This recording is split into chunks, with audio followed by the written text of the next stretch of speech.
క్లైమాక్స్లో ఓట్ల యుద్ధం, సిఈసిపై అభిశంసనకు విపక్షాల యోచన, ఎన్డీఏ కౌంటర్ రేట్. అసలు ఏం జరుగుతుంది భారతదేశంలో? ప్రతి చోట ఇదే అంశం పెద్ద ఎత్తున వైరల్ అవుతుంది.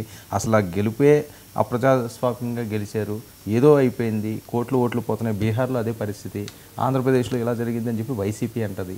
ఎక్కడ చూసినా అన్నది. వైసీపీ దాన్ని పక్కన పెడదాం, దీనికి నేచర్ వేరు. బీహార్లో 65 లక్షల ఓట్లు తీసేశారు కదా, ఏవి తీసేశారో చెప్పండి అని సుప్రీంకోర్టు ఆదేశాలు ఇవ్వాల్సి వచ్చింది. మేమెందుకు block level officer, booth level officer దగ్గరికి వెళ్ళి చెక్ చేసుకోవచ్చు, మేము ఇవ్వటం ఎందుకు అని ఎన్నికల సంఘం వాదిస్తే సుప్రీంకోర్టు మందలించింది.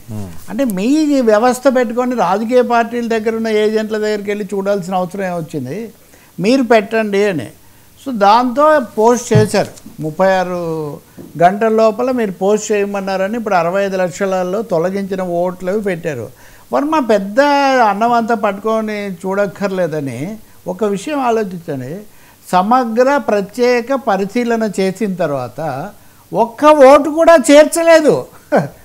మీరు ఒక వ్యవస్థను ఇప్పుడు కలిపినప్పుడు తీసేసే ఉంటాయి, పెట్టే ఉంటాయి కదా, ఒక్క ఓటు కూడా చేర్చకుండా కేవలం 65 లక్షల ఓట్ల తొలగింపు మాత్రమే చేయడం అనేది సహేతుకంగా సమగ్రంగా జరిగిందని ఎలా భావించగలుగుతాం? పైగా అది కూడా సుప్రీంకోర్టు చెప్తే కానీ మీరు బయట పెట్టడం లేదు. ఇదిగో 22 మంది చచ్చిపోయిన వాళ్ళు బతికున్నారు, 15 మంది బతికున్న వాళ్ళు చచ్చిపోయారు, ఇలాంటివన్నీ చూపిస్తుంటే ఇవన్నీ మామూలే అంటున్నారు. ఇంకా మూడోది, అసలు ఇంత పెద్ద ప్రక్రియ చేపట్టేటప్పుడు ఒక అఖిలపక్ష సమావేశంలో అందరినీ విశ్వాసంలోకి తీసుకోవాలా వద్దా? కాబట్టి ఎన్నికల సంఘం ఒక విధంగా ఏకపక్షంగా వ్యవహరించింది, పారదర్శకత లోపించింది అనేది నిస్సందేహం. ఓట్లు పోతాయి అని చెప్తుంటే అదేం లేదన్నారు, కానీ పోయాయి కూడా. అదేనా? సో ఇప్పుడు రాహుల్ గాంధీ దానికి ఓట్ చోరీ అని పేరు పెట్టాడు. సో మీరు ఓట్ చోరీ అంటారా? ఓట్ చోరీ అనడం అభ్యంతరకరం, దీనికి క్షమాపణ అయినా చెప్పండి, మీరు అఫిడవిట్ అన్నా వేయండి అని ఎన్నికల సంఘం అడుగుతుంది. ఇక్కడ చాలా స్పష్టంగా ఓట్ చోరీ ఎవరు చేశారని రాహుల్ గాంధీ కానీ ఇండియా బ్లాక్ కానీ ఆరోపించేది బీజేపీ చేసిందని. బీజేపీ గెలవడానికి దానికి మీ పద్ధతులు దోహదపడుతున్నాయి అన్నది ఇక్కడ.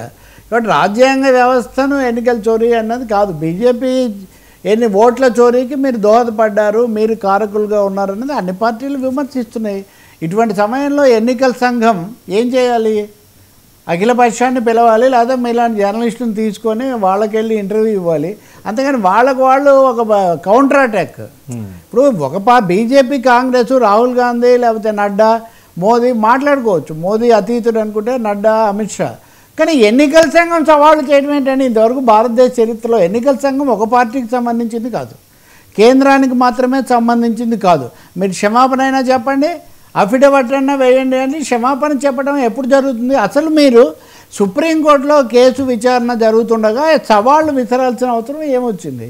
కాబట్టి ఖచ్చితంగా రాహుల్ గాంధీ అన్న మాటలు ఏమైనా సందేహం ఎవరికైనా ఉంటే, నేను పాక్షికంగానే ఉన్నాను, నేను రాహుల్ గాంధీని, ఇండియాను నేను సవాల్ చేస్తున్నానని ఆ Gyanesh Kumar, chief election CEC, ఆయనే స్వయంగా ప్రకటించారు. కాబట్టి ఇప్పుడు ఈ సమయంలో అందుకనే ప్రతిపక్షాలు ఒకటే ఆలోచిస్తున్నాయి, ఇంపీచ్మెంట్, అభిశంసన చేయాలి. ఈ అభిశంసన అన్నది సుప్రీంకోర్టు న్యాయమూర్తులను చేసినట్టుగా ఈయన కూడా మాకు విశ్వాసం లేదు అని ప్రకటించాలి అని చెప్పి అవి ఒక నిర్ణయానికి వచ్చాయి. నిజంగా ఎన్నికల సంఘాన్ని అభిశంసించడం అంటే, ఇప్పుడు బయట రాహుల్ గాంధీ కానీ ఇతర ప్రతిపక్షాలు కానీ పోరాడుతూ ఉంటే అక్కడ సభలో కూడా దీన్ని తీసుకొని రావాలని చెప్పి నిర్ణయించారు. ఇది చాలా తీవ్రమైన పరిణామం.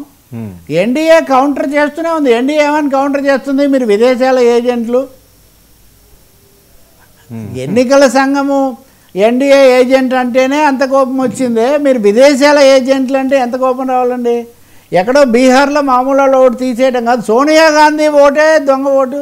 సోనియా గాంధీ భారతీయురాలు ఏం కాదు, ఆమె ఇటలీలో పుట్టారు, కానీ భారతదేశం కోడలు భారతీయురాలు కాకపోతే ఇంకేమవుతుంది చెప్పండి?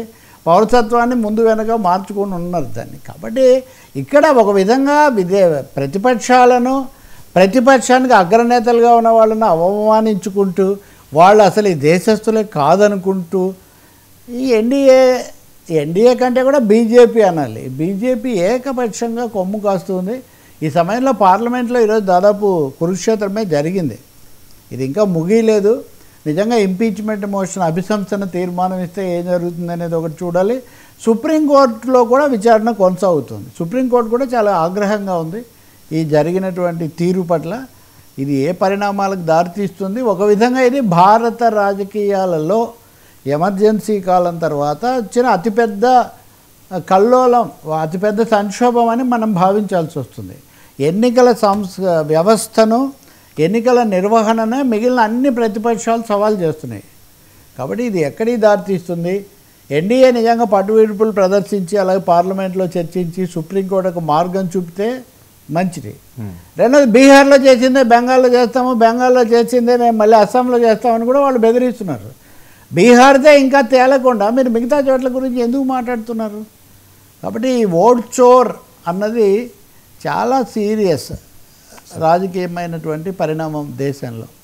ఇంకా దీన్ని మీరు వైసీపీకి కలుపుతున్నారు. వైసీపీ ఓకే రాష్ట్రంలో జరిగింది 12% అని వాళ్ళు అంటున్నారు. అది ఈ ప్రధాన మెయిన్ స్ట్రీమ్లో అది లేదు. కానీ ఇక్కడ ప్రశ్న ఏంటంటే సర్ మీద తెలుగుదేశం అన్నా కొన్ని సూచనలు చేసిందేమో కానీ వైసీపీ వాళ్ళు ఏం చేయలే. వాళ్ళేమీ ఈసీఐ మీద ఇప్పుడు మాట్లాడుతున్నారు కొంచెం. కానీ ఏం మాట్లాడినా ఏం లాభం? మనం తర్వాత సబ్జెక్ట్ చర్చిస్తాం కదా. వాళ్ళు కేంద్రంతోనే ఉన్నారు. ఇప్పుడు కేంద్రంతో ఉన్నారని కదా ఈసీఐ మీద విమర్శ. మీరు కేంద్రంతో ఉంటాము, ఈవీఎంల గురించి మాట్లాడతాము, ఈసీఐని అంటామంటే దానికేమీ ఇది ఉండదు కదా.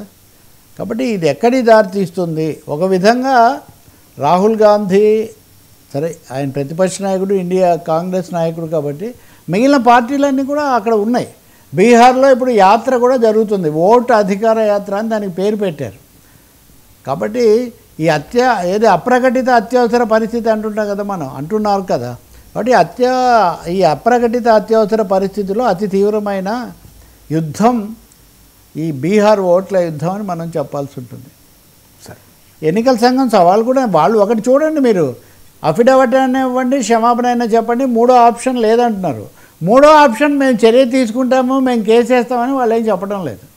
అంటే రాజ్యాంగ రీత్యా వాళ్ళకేమీ ఇక్కడ రాహుల్ గాంధీ మీద ఇంకొకరి మీద ఏదో చర్య తీసుకునే అధికారం అవకాశం వాళ్ళకి ఏం లేదు. వాళ్ళ లాజిక్ ఏంటి? మేమే కదా అన్ని రాజకీయ పార్టీలను రిజిస్టర్ చేస్తాము, మాకెందుకు కొన్ని పార్టీల మీద ఇష్టం కొన్నిటి మీద అయిష్టం ఉంటుందని. ఇది ఏమన్నా వాదన? ఇది అన్ని పార్టీలు మీ పని అది కాబట్టి మీరు రిజిస్టర్ చేస్తారు.